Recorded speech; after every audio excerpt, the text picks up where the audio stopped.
This is a committee that's very special to me because I was on it prior to being elected. I was actually the vice chair for a number of years. And there was always a struggle to figure out where we fit in the grand scheme of things in the city. There's always been the desire of the members to become more active and engaged in the community, but we were somewhat limited by the fact that we're an advisory committee. But the members did have some items that they wanted to talk about and potentially see what the commission and the mayor think about a proposal that they have to get some more community engagement and become more involved in the community. And with that, I will turn it over to Kevin Harris, who is an appointed member of the Criminal Justice Advisory Committee. I'm not sure if Beverly Morrison, who's the vice chair, will be here today, but we'll let Kevin go ahead and take it. Sure. Thank you so much, Commissioner Peduzzi. Commissioners, Mr. Mayor, great to be able to spend some time with you all this morning. As Commissioner Peduzzi stated, we spent some time during a retreat just sort of kicking around some different ideas on how we could create some more community engagement between the community and law enforcement. And one of the ideas that we kind of coalesced around was something that we call crime and grime community walks. And prior to moving to West Palm Beach, I worked in two administrations. I worked for the mayor of Washington, D.C., but I also spent some time in Baltimore city government. And during those times, a part of my portfolio was always community engagement, constituency services, and things like that. And so I've seen this concept work in other cities, and just based on some of the feedback that we've gotten from various communities and stakeholders here, we think it's something that could also be successful in West Palm. So first, I'm going to start with just top lines. What is a crime and grime walk?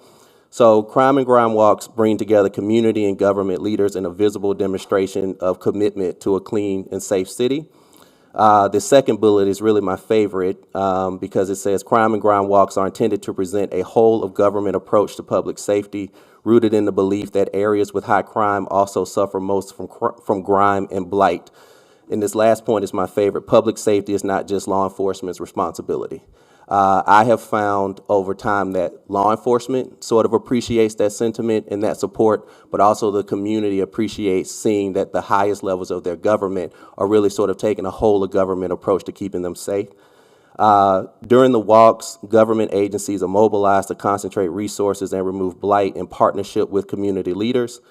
And then the last bullet is law enforcement is present and visible during the walks, which presents an opportunity to engage the public about crime issues in that community, which often overlay with blight. One of the things that I've seen in my work in other jurisdictions is when you have law enforcement out there and present while these resources are being mobilized, oftentimes community leaders will come up to them and they will share intel about public safety. A lot of times what we also see is that after you have done one of these crime and grime walks, you see an uptick of people reaching out to law enforcement, calling in with intelligence and different things like that. Also, when a community is cleaner, when blight is removed, people are less likely to do crime. They feel like that's a part of the area in the community that's being cared for. They're a lot less likely to do nefarious activities. What we also know is that there have been various studies that show that the link between crime and grime. And so what we have here is a couple of headlines from some recent studies, and you can see some of the pull quotes. The first one, it says, a Saginaw Valley State University study has found a connection between a recent drop in violent crime in the city of Saginaw and an initiative to eliminate blight in the city. The second one is from a study that LSU recently did in Baton Rouge, where they said if you are within 3.5 block radius of a convenience store, the risk of homicide increases 5-fold. Similarly, if you live within 2.5 blocks of a blighted building, the risk increases by 13 times. This last slide that I just wanted to share with you, again, these are headlines that happened from my time in Baltimore City, where we had the mayor and the city council leading on some of these crime and grime walks. And what you show what you see from these quotes is that the community is very appreciative. They understand that the problems won't get fixed overnight. They understand that the problems are complex. that it's going to take more than a walk, but they really appreciate the visibility, and you see that reflected in the responses that they gave to the media when they were asked about being out there. So typically, the way these would work, I mean, you would have folks out there from housing, you would have fire would be out there handing out fire smoke detectors. You would have code enforcement out there issuing code violations. And it was always done in partnership with the neighborhood associations. Those would be the people that would sort of anchor it, would walk through the community. They would show leaders what the problem spots have been, what the hot spots have been. And then within that, you're seeing some action being taken to clean up lots, cut down overrun, grass, all those different things. And you're doing it with law enforcement. And like I said, oftentimes people really do sort of appreciate understanding that it's not just police that are sort of leading, that everybody's sort of taking a role in keeping the community safe. So that was the concept, pretty straightforward, clear, simple. Would love to partner with you all to figure out some of the best ways and the best parts of the community where we could possibly initiate some of this. And then the last thing I'll say is that a number of initiatives that we've worked with the police department really sort of take this concept. One of the things we did was the Tamarind Slam, which I think pretty much all of you were there, but that was like a good example of it. It was multiple city agencies that were supporting that. You all were there. Law enforcement was there, but it was a great, different way to have the community sort of engage with their law enforcement. So we think that this could have a similar effect. It's just a question of figuring out how do you sort of structure it and scale it here.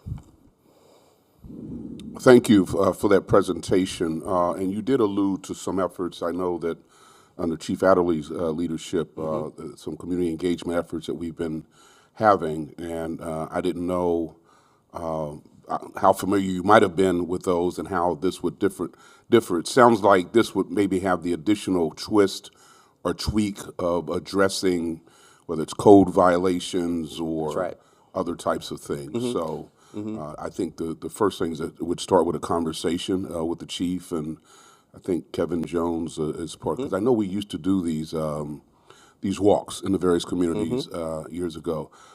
To see how it might be tweaked, but certainly supportive of the concept, and as long as our police department is on board and code is on board. Commissioner Ward and Commissioner Peduzzi.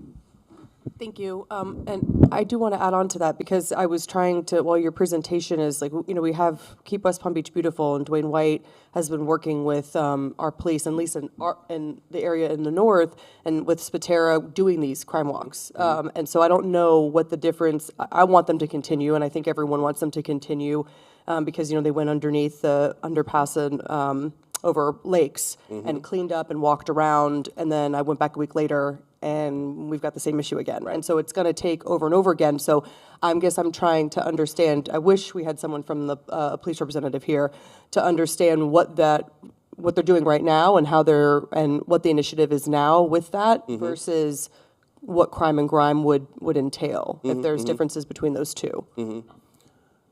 Commissioner Peduzzi? I think the intent is to build upon what we've been doing in the past with these community walks, when they've been more focused on just a visible presence in our communities with police, and police getting to interact with our neighborhoods and with our residents. I think this is something that can be that, but it also can be more. It can be an opportunity to to figure out where there are problems in the community, things that could be addressed by other departments, not only, our police department, as he mentioned, code enforcement, or if there's areas that need to be, cleaned up, if there's, trash. And I think that the whole concept is if you have a visually nice environment, then it's more likely that people are going to act in conformity with their environment. It's the broken window syndrome. Yeah. Yep. Commissioner Fox? Thank you so much for this presentation. Actually, this summer, I started a new project in the historic Northwest I was calling Adopt a Block. And so I was working with their neighborhood association, our CRA director, and the police department as well. And we started with one block on 6th Street.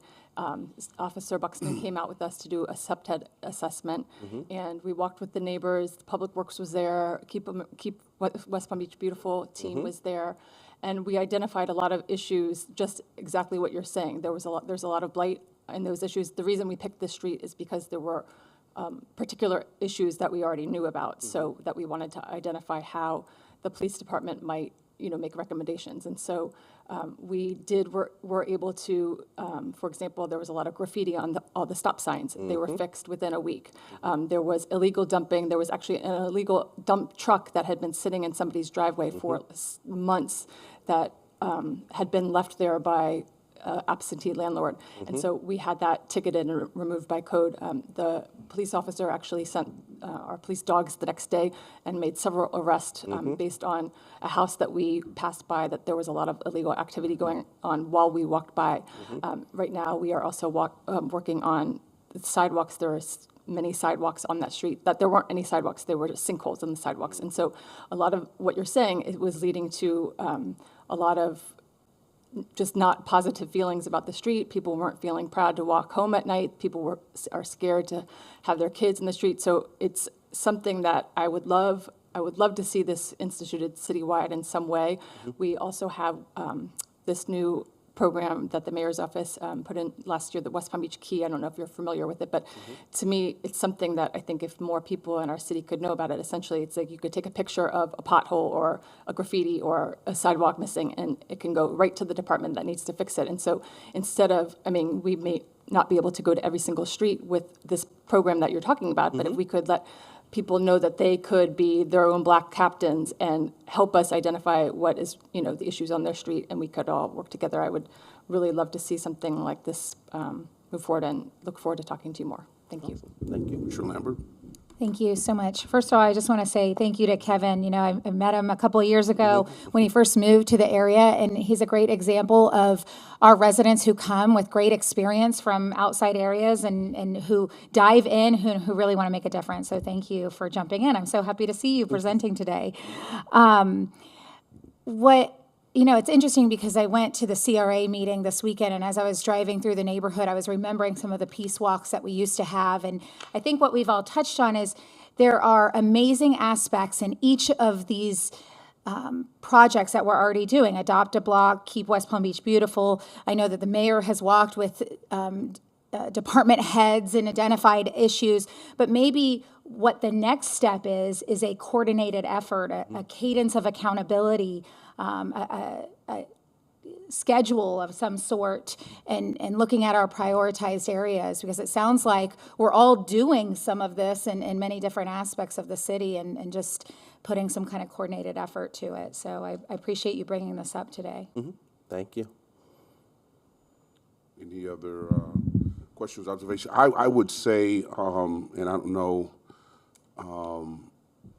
maybe Ms. Johnson, if you could coordinate a meeting with the chief and Kevin and anybody else from CJAC to at least compare notes, see if there are some possible next steps. Commissioners, I know you're doing Adopt a Block in your district, if you have a desire to see more of this type of community engagement in your district, please let me and Ms. Johnson know, and we can kind of fold that into the discussion. And then we'll report back as to what action is planned. Does that make sense? Yeah, Commissioner Lambert? I'll just say now, Ms. Johnson, I'm interested. Okay. Duly noted. Commissioner Ward?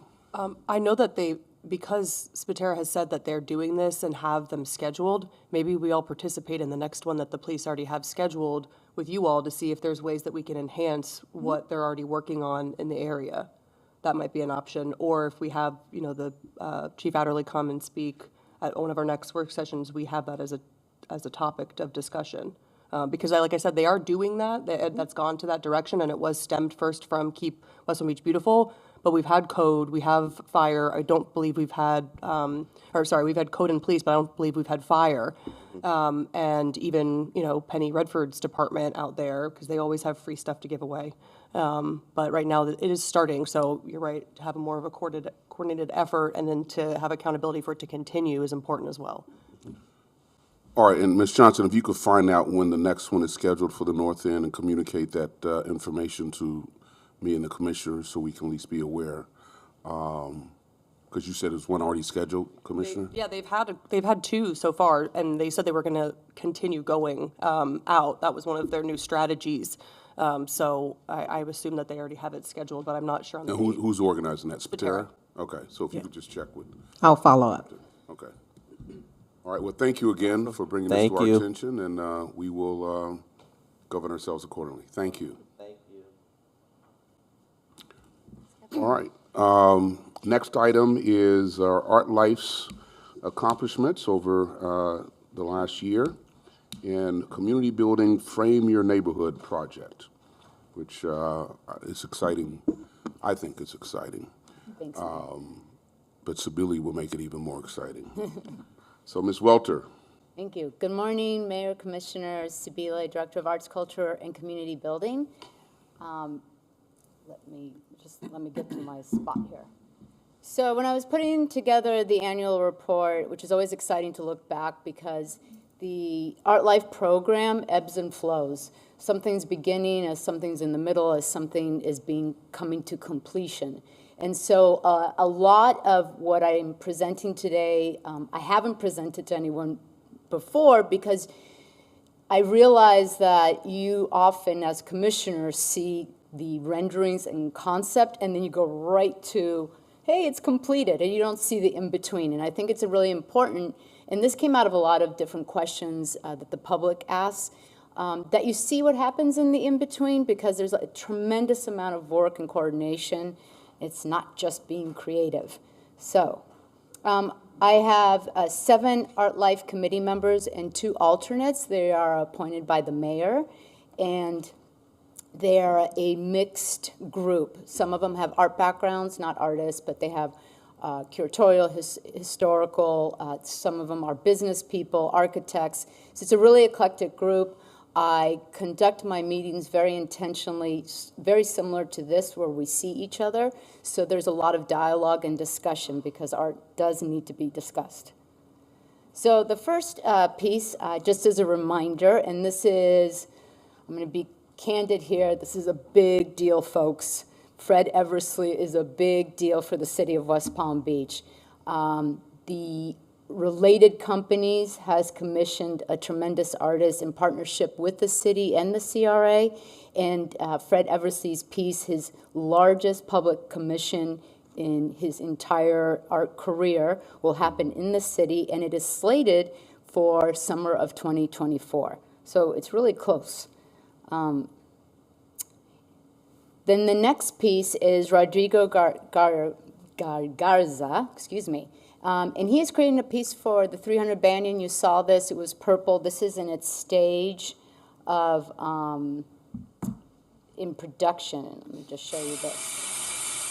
So he sent me a clip from his studio. There's a lot that happens in some of these studios, and you can see how this one giant piece gets broken down into many and how it's welded and put together. So there's a lot of calculations and math to get to that piece that when you see it, you won't realize that all of this happened. You see the artist doing some welding towards the end here.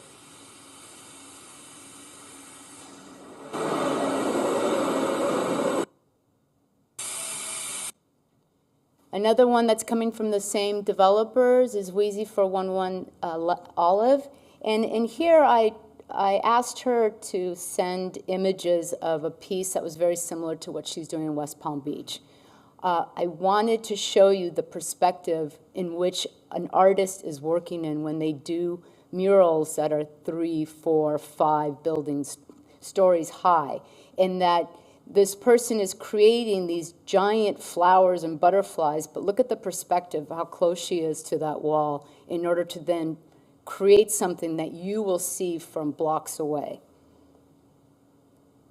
Another piece that's coming is Olafur Eliasson. You saw this piece also, and this is the one that's going to 1 West Palm. It's a site-specific work, and that is slated for winter of 2024. Now we go into local artist initiatives. These are things that have happened with Art Life since COVID happened, and we have continued it. And that's an opportunity for local artists to receive funding to create a temporary work throughout the city. We have a very eclectic group of individuals who have either been working for a long time or for the first time have received an art commission. And so they have an opportunity to create different things. You'll see that we have a West Palm Beach quilt. You'll see that again. That's coming to the city. She's finalizing that piece. We had a performance piece. That performance artist will also be doing a workshop at the library. I partner with the library a lot because the library rounds off the Art Life programs. They bring that educational component, not just to children, but to every age group. We know our beloved Bears Picnic that sits right outside with us. At Jose Marti Park, the young lady, Ashley Sanford, that was her first art commission ever, and so she learned a lot on how to budget, how to source, how to prepare, and so she's got a 5-panel piece at Jose Marti. Renee Phillips in the middle with a digital piece. She also did a workshop, and it was interesting. She did an AI technology workshop, how to integrate AI technology into the medium of painting. And the workshop was really successful. There was women over 60 who showed up, and it was a group of them who really wanted to learn AI technology and how they can use that in their painting practice. And then the last piece that just recently went up is a watercolor by Kim Heiss. And so at the top, you see the gentleman up there. He is the documentary. He has been taking film of all the artists, and he'll present a short documentary of the piece. And here's another little film piece for you, if I can find my mouse. Oh, there it goes. Little time lapse of the artist working on her piece. You can see the artist who was doing the, who had sourced out the bears and her working. Now, this is another one. These are 2 local artists who collaborated with the CRA to create 5-year pieces. They're sound components. This is the first time we've done a sound piece.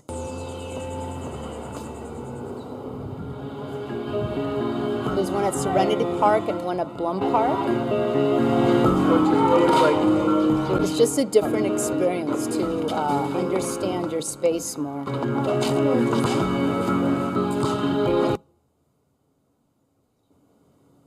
Here's another little tidbit here.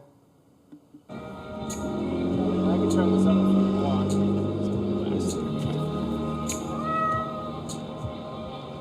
And so he layers the pieces. They're long. They're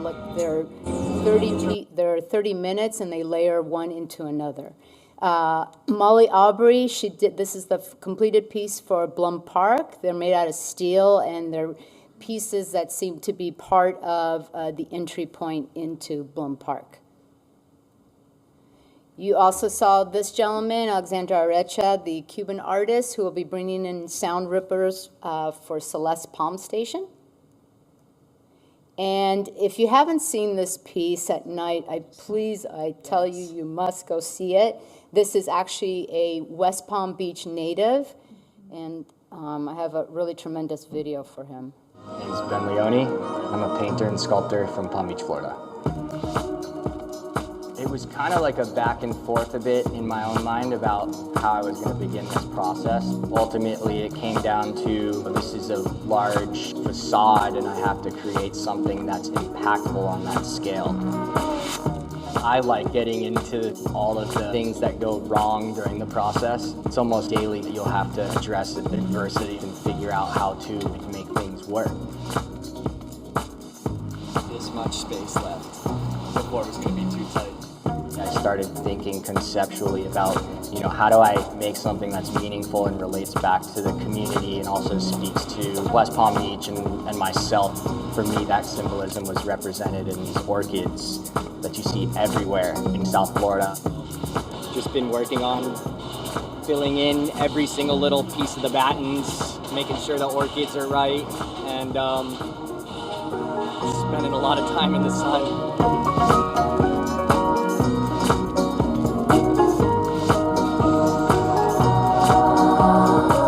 Connection and involvement with nature and the world around us, like there's got to be a relationship there that's mutually beneficial to both of us, you know. Maybe even just figure out for myself like what it is that's important to kind of keep that going in a way that's not us versus nature. So just really working on bettering myself at that and diving deeper into what that means.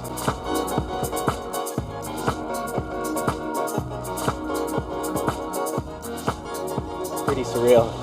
It's definitely like the element that, I don't know, it changes the project for sure.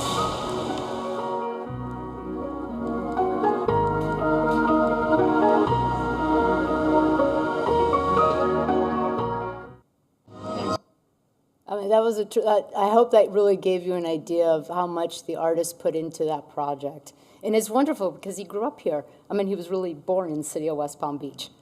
The next one that you've already seen also is from Icon Marina, from a related group, Emmett Moore, South-based artist, and I threw in a few pictures of the transportation to give you perspective again of how giant these pieces are and what they have to go through. You also saw this one, Symbiosis, and in this one you can see that from the artist's studio that it was fabricated in multiple pieces, and just to give you a glimpse of that. And then here is another artist, a local artist, that did a site-specific piece for South Olive.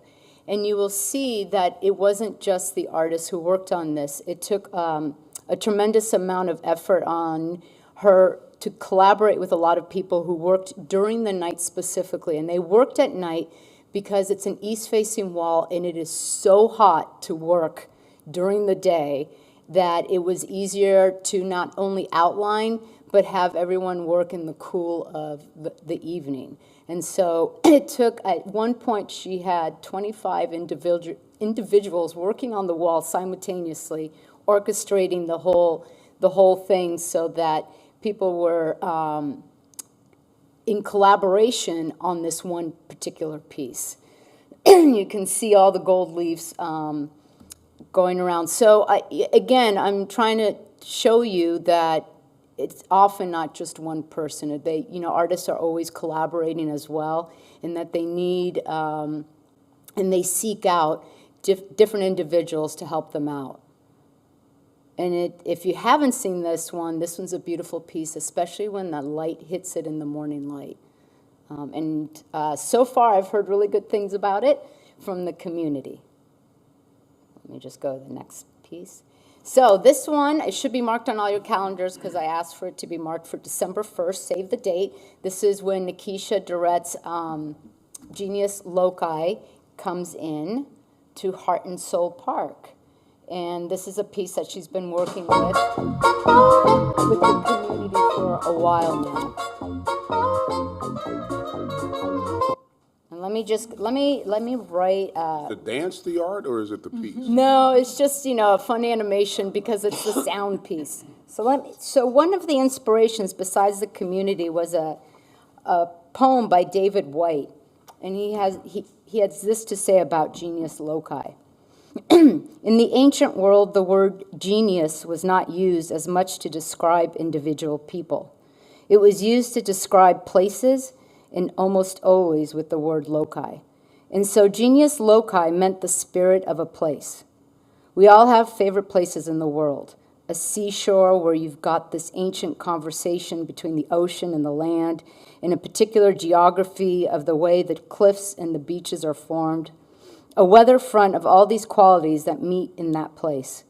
I think it's a very merciful thing to think of human beings in the same way. That is, your genius is just the way everything is met in you. All of the struggles of your ancestors in arriving together in giving birth to you. The landscape in which you were nurtured, the dialect in which you were educated into the world, the smells of the local environment. It's the way everything meets inside us. So that was her departure point, and I just think that's so lovely because I love poetry too, so I wanted to share that with you. Oop. And now we go to one, and Commissioner Lambert, I've been thinking of you when I wanted to present this because it's a big deal. Let me see what, hopefully it opens up. So I've been working on the GIS map to make all the public art locations happen.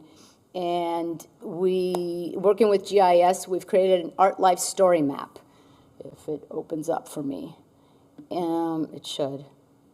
So what I have done is to put not only the artwork that comes through here, but I started to put all the artwork just in the city. Sorry. Because I think it's important to have all the artwork available for our residents and visitors, and then you just give credit to whoever it comes to, if it just opens up. At the top. At the top? Yeah, your tab at the top. Oh, I got you. Thank you. You're right-clicking. Thanks, Armando. Okay. I hate it when that happens. So actually, this is easier to look at on your phone. So if you go on your phone, you can drop in the URL, and then you're able to see everything here. And the good thing about the map is it won't do it on the desktop. Let's say you're here in a place like Paradise right now. If you look at it in your map, you'll see a little circle. You go to that, and all the artwork that's surrounding you, walking distance, shows up. So this is just an easier way to look at things. And as I said, it will keep evolving. I'm going to make it better and better. But I think it's at a place now that it shows everything that the city has, everything that's come To in those through the who percent. might be Yes. watching this, can you read out the URL or state it, or is it too?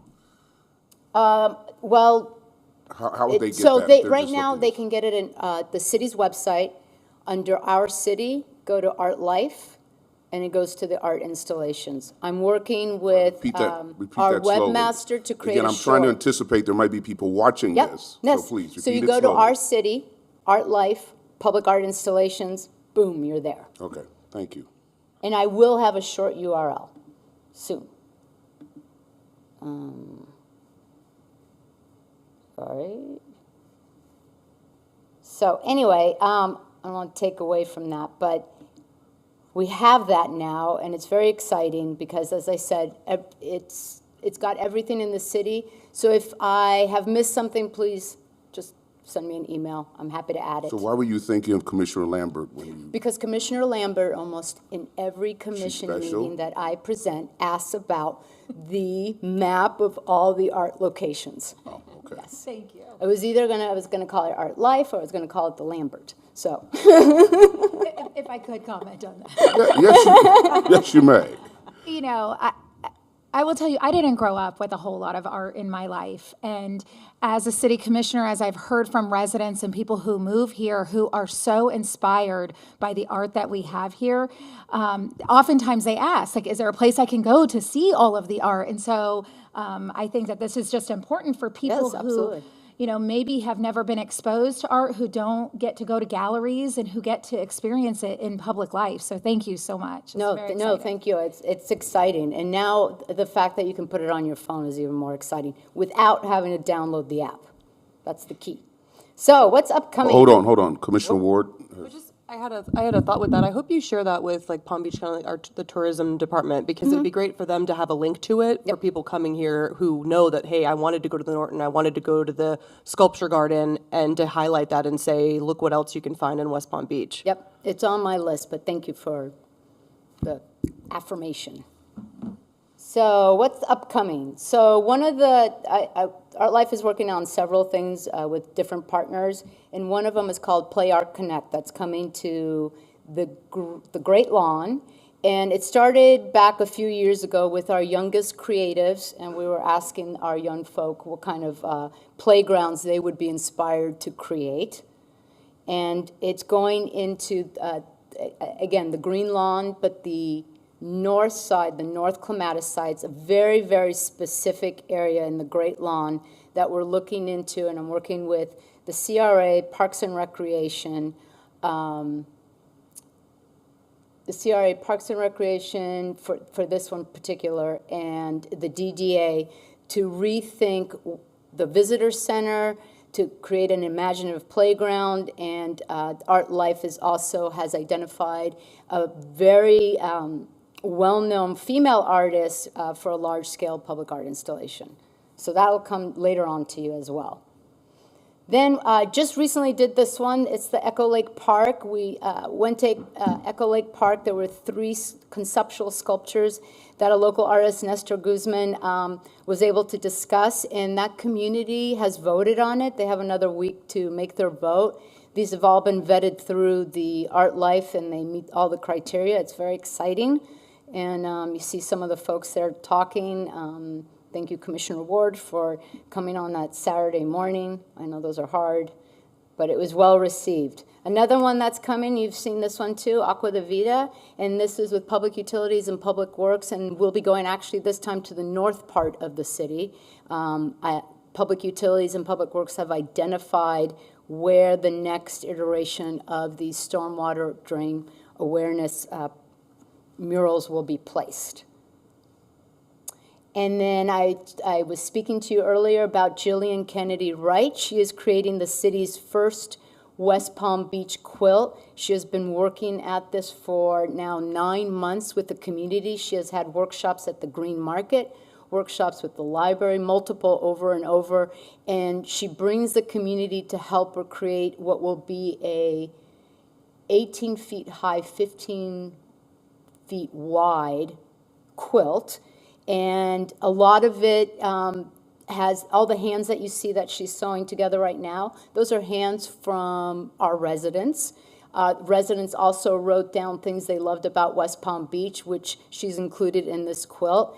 So it's coming about, and she had a workshop here yesterday as well, one of her final ones. Was she commissioned by someone, or? Yeah, she was commissioned by the Art Life Committee under the Commons Project, 8 Artists, 8 Spaces. So she's a local artist. Okay. She had she really, really wanted to do a quilt, and it's going to be a giant quilt. So it'll be exciting. Where will it be displayed? Do you know yet? Yes, in City Hall inside here when you come into the rotunda. Okay. And then just to remind you, 2 monuments and memorials that came through, Chachi's Village and the Storm of 28, those are both in production right now. And Curry Park, we have commissioned an artist to work with a design company from Canada to create a unique one-piece public art play sculpture. So it meets the public art, but at the same time, it meets the criteria to be played on. So these are just like little concepts, little ideas of what will come later on down the pipeline for you. Community, and it drives right into community building because everything is just all tied into one.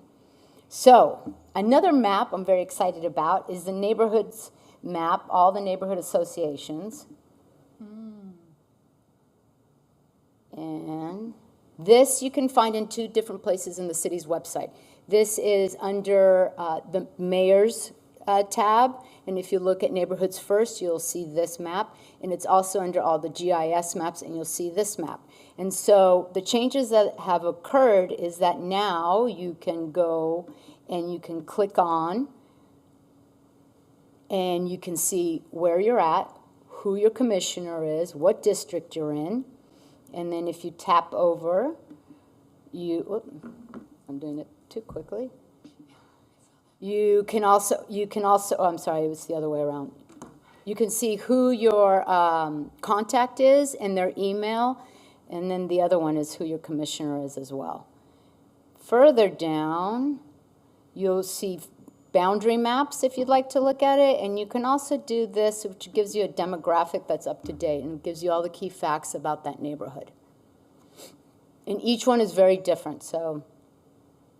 And then on the sideline here, you can show all, You can do a show all of all the neighborhoods, or, sorry, it's a little sensitive, or my fingers are. And you can zoom in, you can see it per district, you can see the outline of the city, and you can go down on the tab bars as well here. So I'm excited about this. This is a work in progress as we keep it moving. The commission aides are helping me with this one insofar as making sure that all the names and contact information are up to date. We do have a question from Commissioner Ward. I was just curious, where are you pulling the data from for each neighborhood? So it comes from a third-party source, and it shows you how up-to-date it is. It shows you that the data that they sourced, and I don't know what happened to my PowerPoint, is from 2022, the stuff that I showed you. So it's not our sources. And then how frequently do they update that information? That I can get back to you on. I'm not really Okay. sure. I just saw the date, and now I can't get back to my PowerPoint. Sorry. Oh, here I am. Give me a sec. Okay. So this leads me from the neighborhoods Okay, first. Before you go there, we have a question Yes, from go ahead. Commissioner Lambert. Don't let me go back to the map. No worries. I just wanted to say thank you, Mayor, and thank you to Sabile. Again, this was something I had been asking previous staff for many years, and I think that, having Kevin Harris present earlier is a good example of residents want to get involved, but sometimes they don't know who to contact or how to get involved, and one of the ways they can easily get involved is with their local neighborhood association, and having this information readily accessible to them is really valuable, and hopefully then they become more involved in our city. So thank you so much. Thank you. Pleasure. So this leads me to my next thing that's very exciting as far as community building. It's called Frame Your Neighborhood. And this one really involves all of you commissioners. The idea is it's a social media platform, and the idea is to have the residents come back to us with what makes their neighborhood special. So they'll be invited to a social media platform where we want to hear from them what makes it so different. So we want to have them visually or by video tell us their story. Is it a person? Is it a community event? Is it a certain architecture in their neighborhood? We're going to find out. So because every community has their own story, we really want to promote this. This is a year-long social media platform where we're really going to try to engage every one of our neighborhoods, every one of our districts, and this is why I'm calling upon each commissioner, because you really each have unique districts, and it would be lovely to hear from those residents. Let me just say this, we're always going to have a city where we're going to have to change streets, we're going to have to fix potholes, the light bulbs will need to be changed. But what we don't hear enough of is what makes it so special. Like, what is it about your neighborhood? And on Saturday morning, when I was with the Echo Lake Park neighborhood residents, I could hear the stories. Well, I've been there 30 years, and my daughter grew up, and now my granddaughter's here. And people were, that exchange is powerful. And I wanted to give everybody a camera and say, okay, no, but, we're here now, but I want, that's what we need to hear. And it's such a lovely story, and all these different stories will weave what makes the city of West Palm Beach. So it'll be really easy. They'll be able to submit, who they are, what neighborhood, what district, and ideally in a year from now, we're just going to have this visual documentation of all this that, could easily be made into a book or, an exhibition. I'm not really sure, but I think it's just a terrific way for our residents to really start celebrating themselves, like how great it is. And I hope you all climb on board on this one, because I think the mayor likes this one. So Frame Your Neighborhood. No, I was very excited. I hope you all can tell just from this presentation alone, even when it comes to the community building, why I think Sabili is just a perfect fit for our, what we used to call neighborhoods first or whatever. She's on top of the technology when she figures out how to not right click and left click. Anyway, but she just brings such creativity,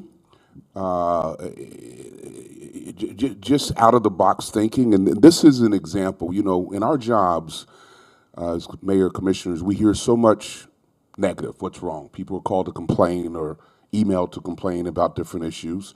And yes, people will have issues. What I like about this, hopefully we will get people, we're flipping the script, we're changing the narrative where we get people to start thinking about what do they like about their communities and tell those stories. But if you get people in that mindset about thinking positive about their surroundings, hopefully that will lead to more appreciation for what we have here as a city. So I was very excited when she brought this idea to me, and I'm just very excited about what might come out of it, because she's right. Each of our neighborhoods, each of our districts are unique in their own way, and there are positive stories to be told, whether it's about individuals who've lived there for years, whether it's about a certain park that you go to or a certain green space that people go to, and if we could get them just to start thinking and sharing with us what those special places, special people are in our city, I just think it's almost like building another quilt. It's a visual quilt that can be constructed and hopefully shared in a broader platform. So I was very excited about this. Thank you, sir. So that concludes. I want to thank you for your continued support in art, culture, and community building. I want to say that I hope you got a better understanding of what goes in the art process. Also that the fact that the Art Life program constantly collaborates with a lot of departments. Big collaborators are the CRA, Parks and Recreation, the community events, the library extensively, the communications department. The communications department helped the creatives up there helped with doing the frame your neighborhood visual concepts, and all the internal departments. You know, it's just that's what keeps it churning, and I hope you enjoyed that. So thank you. Thank you. Any questions, comments, Commissioner Peduzzi? I had an idea. Some of my ideas are better than others. You know, I don't even know if this would be logistically possible, but we have so many art installations throughout the city that it's almost hard to even grasp the magnitude of it. You saw the dots all over the city. Would it be possible, and it's something just to think about, to have some sort of installation that showcases all of the artwork throughout the city, the geographic location, the description of what it is, that could be visually seen in one place, you know, on a wall, on a hallway, in a, you know, something would have to be photographic documentation of each of these installations to where you could read about it and like, I need to go there and see that in person, you know, something like that. And then the other thing is, I'm not sure what the lifespan of some of these, you know, murals on the wall. I love some of the murals we have throughout the city, and I was just thinking about that the other day, is how long is it going to last? And have we had professional photography taken of it so that we could have something in the future to say, oh, do you remember when that was there 20 years ago on that building? Because some of the artwork is just so incredible, it would be a shame to lose it forever. And so maybe if there was some way of having a visual depiction of the artwork that's in pretty much kind of an art installation in and of itself that shows the artwork throughout the city. What about a coffee table book with those professional pictures? I could do it. Yeah. That's something to think about down the road. But short term, I think that's feasible to do actually in the urban living room. The piece right now from Renee Phillips, Mindscapes, that monitor is actually owned by the city. And so the idea was to, in between usage of an artist's installation, and that could be an opportunity to showcase a rotating visual art exhibition. Great suggestion. Great idea. That's one of the good ones. Affirmation. I didn't want to leave it hanging there. That was a good one or not a bad one. Any Commissioner Fox. Thank you, Sabile, so much. I just wanted to say thank you. I really think this is one of the things that definitely makes our city stand out, brings us together. A few months ago, when you organized the tour downtown. That was a walking tour of some of the highlights, and it was pouring rain, and about 100 people showed up. I didn't even finish the whole thing. I met you at the end because I was like, well, I'm not going to go out there in the rain, and literally not one other person left. They just followed you, and I feel like that's just a testament to how people, like we're talking about, people can gripe about some issues, but this is one of the things that actually brings everybody together, no matter what they think about other things. They all seem to really appreciate the art and what you're doing. So it's fantastic that they'll be able to sort of take their own walking tours, I think, now that we have this online. And, other cities, I went to Austin recently, and it's one of the top 10 lists of, like, murals you should see. It's like a top thing to do in the city when you Google what to do in Austin. And so, hopefully that's what, something that we can look for in the future when we have our new marketing person. Maybe this is one of the things you Google and find, top 10 things to do. So thank you so much. Thank you. That's a good idea. Commissioner Lambert? Speaking of marketing, will you have some marketing materials for us to take to our neighborhood associations and share with them? I have some upcoming meetings, and I know with the holidays, they'll be well attended, so the sooner the better. We Sure. can make sure to get this out to everyone. I absolutely do that. Absolutely. Any other questions, comments? Well, Sabili, thank you very much. And you're off to a very exciting start in the expansion of your position, and it only confirms the decision to bring you on in this capacity. So thank you. Thank you. Thank you, everyone. I know. Wow, that's a first. Never got it. Yeah. Awesome. Okay, all right. Thank you. Thank you again. Oh, thank you. Mayor's Matters, a couple things, commissioners. The National League of Cities is having their annual conference in November, and I don't know if any of you are going, but the city needs to designate someone as a delegate to attend the business meeting. Is anyone going? So far, Commissioner Warren said she's attending. Okay, all right. So at some point, we need to have a resolution done to designate her. I will be there as well, but typically it's usually a commissioner that represents the city. Yeah, we'll try to get it on for this coming meeting. Okay, I wanted to give a brief report on my trip to D.C. I was there for a couple of reasons. The first was there is Michael Bloomberg, the former mayor of New York City. And over the years, since he has retired, he's formed Bloomberg Philanthropies. In any event, that organization has made a conscious effort to work and train mayors. They have typically sponsored like 2-week trips to Harvard, and they're intensive seminars. COVID kind of changed that. But then also for the last 10 years, this was the 10th, they have sponsored, for lack of a better word, collaborations, cities in action of mayors throughout the world. So it was in D.C. this year, and it was my first time attending. I was a member of the class of 2022, where we did it wasn't really training, but when COVID hit, Bloomberg and Johns Hopkins sponsored weekly virtual sessions to talk about COVID, the data, et cetera, which I found to be a lifesaver, because as you all go back in your mind's eye to what we were all thinking during COVID, it was a very scary time. Nobody really knew. You didn't know what data you could trust. And so I found these weekly sessions with the Bloomberg group to be a lifeline, quite frankly. And so as a result of my participation in that, I was able now to get invited to the City Lab. So that was in D.C., a number of sessions, number of different speakers, and there's also just the opportunity to collaborate and network with other mayors.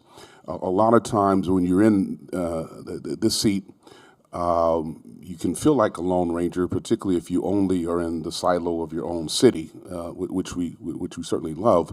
But when you get around other mayors, you find out that there are some commonalities of issues, whether it's affordability of housing, whether it's homelessness, whether it's public safety. And so and then you can hear from subject matter experts on different ideas and stuff. So that was very, very exciting to be there.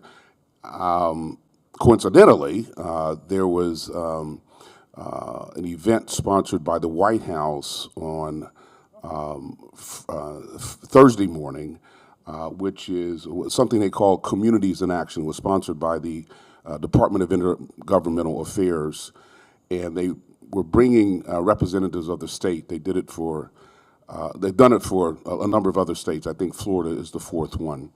So not only do they have elected officials from throughout the state, but they had some community leaders, some nonprofit leaders, and the idea was to hear from cabinet heads on the programs that have been passed under the Biden administration, whether it's the CARES Act, whether it's Inflation Reduction Act, and all those programs that were sending a lot of money, and then to hear from us as community representatives what our stories were in terms of monies that we had received. So there were probably about 50 to 60 folks from Florida, including the mayors of Tampa, St. Pete, Fort Lauderdale, the Miami-Dade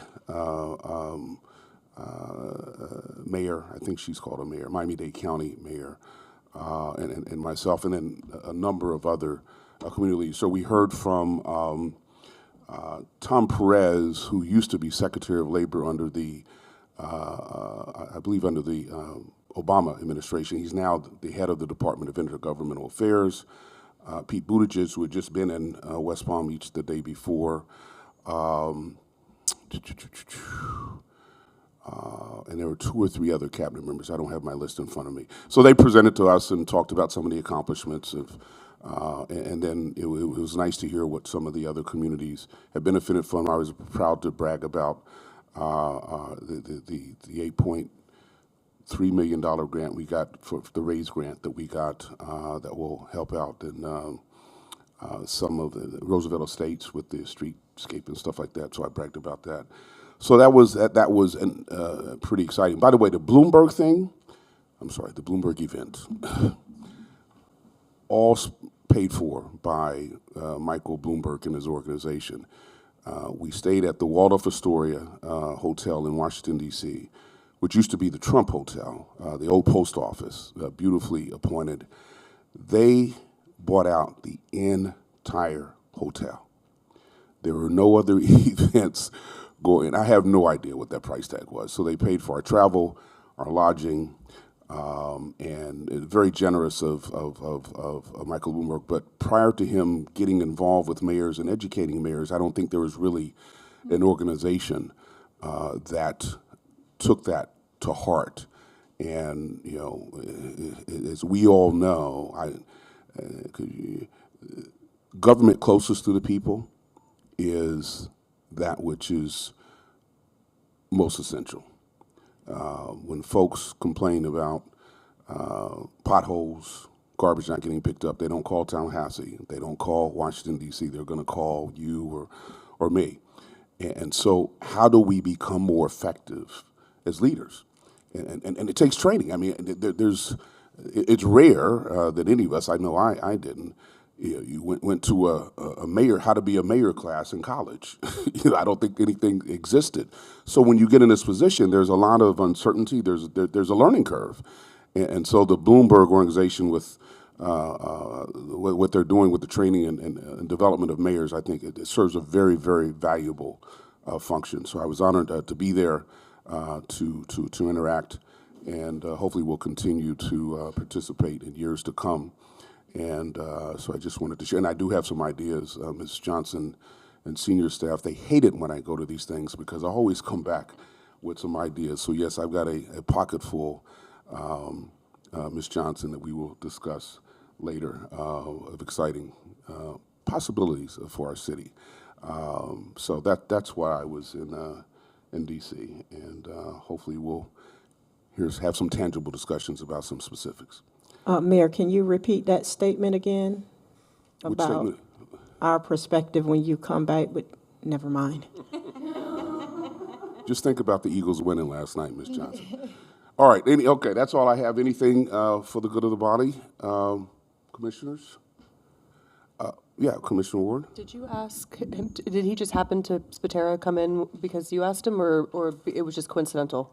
They were supposed to be here, and I think there was a mix-up, so he was coming I didn't to know try if to catch you that wanted to take the time, presentation. just because we were just talking about it, to have him just briefly mention what they're, if they have anything upcoming, given the CJAC conversation. I don't know if you want to skip back. Yeah, I mean, I don't want to put him on the spot, but, I love putting them on the spot, it's fun.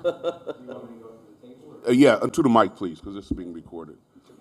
Good morning. And I don't know if you know what the topic was. CJAC came to talk to us about Crime and grime. Crime and Grime program. I don't know if you're familiar with that. Basically, the gentleman who spoke to, why don't you talk about it, Commissioner? So as you know, you're at most of the Criminal Justice Advisory Committee meetings. There's been some talk about how to have the committee be more involved in engagement with the public, and they've been very involved with the basketball event. I can't remember the name of it. Tamarind Slam, which has been very successful, and it's an opportunity for our police officers to get out there and meet our youth and meet the public. And this is kind of just an extension of what we've already been doing, I believe, when it comes to the peace walks and it comes to those type of things, of extending that. And Crime and Grime is where you get all city departments to come out and not just look at opportunities for public safety and engaging that way, but also look at blight and look at areas that could be improved by code enforcement, whether it's the writing of citations or whether it's picking up garbage or whatnot. And so they have brought the idea to us that they want to kind of formally start this Crime and Grime walk. And I think we just wanted to see what your perspective, or the police department's perspective, on maybe expanding the peace walks to add some of these other elements.